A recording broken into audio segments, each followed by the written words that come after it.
Hello बच्चों, आप सभी का स्वागत है आपके अपने YouTube channel Aftab study classes में। आज की इस वीडियो में हम लोग बात करने वाले हैं क्लास 10 के लिए ये आलेखन कला मतलब कि जो ड्राइंग है उसमें आपके जो 20 विकल्प आते हैं। तो आप लोग देखिएगा, समझिएगा कि वो 20 विकल्प किस टाइप के आते हैं, कैसे कैसे क्वेश्चंस रहते हैं। ठीक है, तो हम लोग यहाँ पर शुरू करने वाले हैं क्लास को। आपके सामने पहला क्वेश्चन आ गया है और आप लोग अपना स्कोर कमेंट बॉक्स में ज़रूर बताइएगा कि आप लोगों ने कितना स्कोर किया है। पहला क्वेश्चन है आपका, हल्की पृष्ठभूमि वाली आलेखन विधि में प्रारंभ में कितने रंगों का चयन किया जाता है। समझिएगा, हल्की पृष्ठभूमि वाले आलेखन विधि में प्रारंभ में कितने रंगों का चयन किया जाता है। उसमें 2 रंगों का चयन किया जाता है।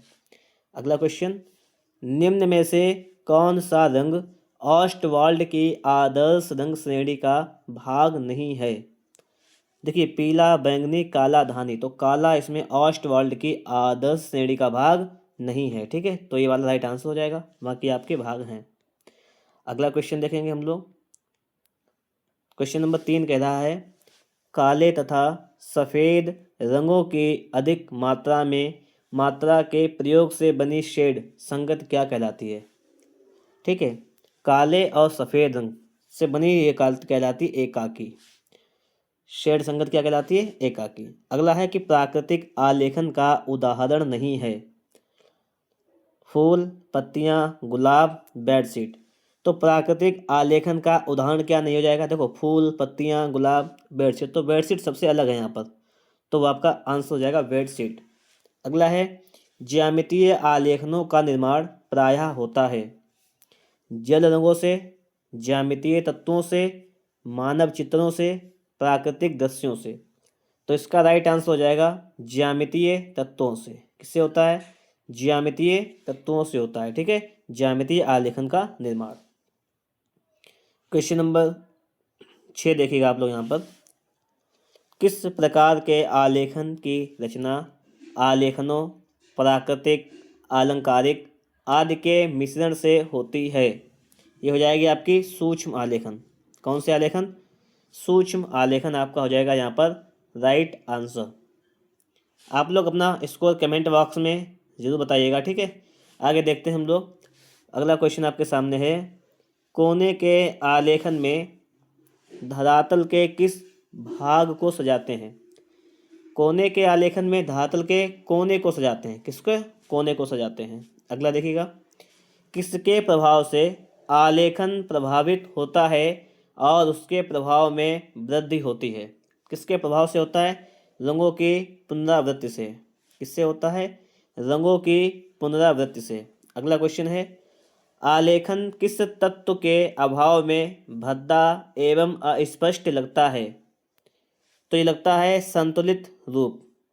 आलेखन किस तत्व के अभाव में भद्दा और अस्पष्ट लगता है, तो संतुलित रूप के अभाव में भद्दा और अस्पष्ट लगता है। चलिए अगला क्वेश्चन नंबर 10 देखिएगा। क्वेश्चन नंबर 10 आपसे कह रहा है यहाँ पर कि किसी आकार में लयपूर्ण रेखाओं को आकर्षक, सुसज्जित एवं व्यवस्थित रूप में करना क्या कहलाता है। मतलब किसी आकार में लयपूर्ण रेखाओं को आकर्षक, सुसज्जित एवं व्यवस्थित कर रूप में करना क्या कहलाता है। तो इसको कहते हैं आलेखन। क्या कहते हैं, आलेखन। आगे लिखा हुआ है, टिंट रंग कौन सा है। कौन सा, टिंट रंग कौन सा है, ये हो जाएगा सफ़ेद। आलेखन ट्रेस करने के लिए कौन सी पेंसिल का इस्तेमाल किया जाता है। तो पेंसिल हो जाएगी आपकी 2B। आलेखन को ट्रेस करने के लिए किस पेंसिल का इस्तेमाल करेंगे, 2B। आगे देखिएगा 13 नंबर क्वेश्चन आप देखिएगा, भारत का राष्ट्रीय पुष्प कौन सा है। भारत का राष्ट्रीय पुष्प कौन सा है, पता है आपको, यह है कमल। अगला क्वेश्चन है, चारकोल क्या है। चारकोल क्या है, तो ये है ग्रेफाइट। चारकोल क्या है, ग्रेफाइट है। उस कलात्मक शैली को क्या कहते हैं जिसके द्वारा कोई सुंदर आकृति बनाई जाती है। क्या कहते हैं उसे, उसे कहते हैं आलेखन कला। क्या कहते हैं, आलेखन कला कहते हैं।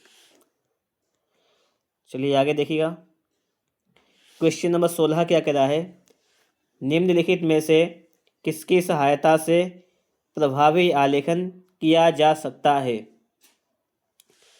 तो अटूट रेखाओं से, प्रभामयी एवं लयबद्ध रेखाओं से, रंगों के प्रभावी उपयोग से। तो इसमें हो जाएगा इन सभी के इस्तेमाल से ऐसा कर सकते हैं। क्वेश्चन नंबर 17 कह रहा है, आलेखन के लिए कौन सी अनिवार्य शर्त को महत्वपूर्ण माना जाता है। आलेखन के लिए कौन सी अनिवार्य शर्त को महत्वपूर्ण माना जाता है।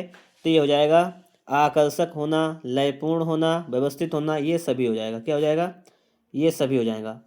आकर्षक होना, लयपूर्ण होना, व्यवस्थित होना, सभी इसमें। ठीक है, अब देखिएगा क्वेश्चन नंबर 18 है ये। ठीक है, 17 के बाद 18 नंबर कह रहा है कि द्वितीयक रंग अर्थात नारंगी रंग को तैयार करने के लिए किन दो मूल रंगों को मिलाया जाता है। आपको ये बताना है कि नारंगी रंग कैसे बनेगा। जब आप लाल में पीला मिलाएंगे, कैसे बनेगा, लाल में मिलाओ पीला, नारंगी बन जाएगा। अगला है कि फूल, पत्तियों और कलियों के संयोजन से बने आलेखन होते हैं। फूल, पत्तियों और कलियों के संयोजन से बने आलेखन कैसे होते हैं, बताना है। ये होते हैं प्राकृतिक आलेखन। कौन से आलेखन होते हैं, प्राकृतिक आलेखन। चलिए इस सेट का लास्ट क्वेश्चन देखेंगे हम लोग, क्योंकि आपको पता है कि आपके एग्जाम में 20 क्वेश्चन आते हैं। तो ये 20वां क्वेश्चन आपके सामने, किस प्रकार के आलेखन में चित्रकार कल्पनाशीलता के आधार पर प्राकृतिक रूपों को आकर्षक रूप देता है। तो ये हो जाएगा आपका प्राकृतिक। किस प्रकार के आलेखन में, प्राकृतिक आलेखन में। अब देखिए आप लोग समझिएगा थोड़ी सी बात को, 20 क्वेश्चंस हो चुके हैं यहाँ पर। आप ये समझना है कि आप लोगों ने 20 क्वेश्चंस में से कितना स्कोर किया है। 20 क्वेश्चन आपने सॉल्व किए हैं, इसमें से आपके क्या मार्क्स आए। जितने भी आपके मार्क्स आए कमेंट बॉक्स में कमेंट करके आप लोग अपने मार्क्स को ज़रूर बताइएगा। मिलेंगे आपको नेक्स्ट वीडियो में नेक्स्ट टॉपिक के साथ।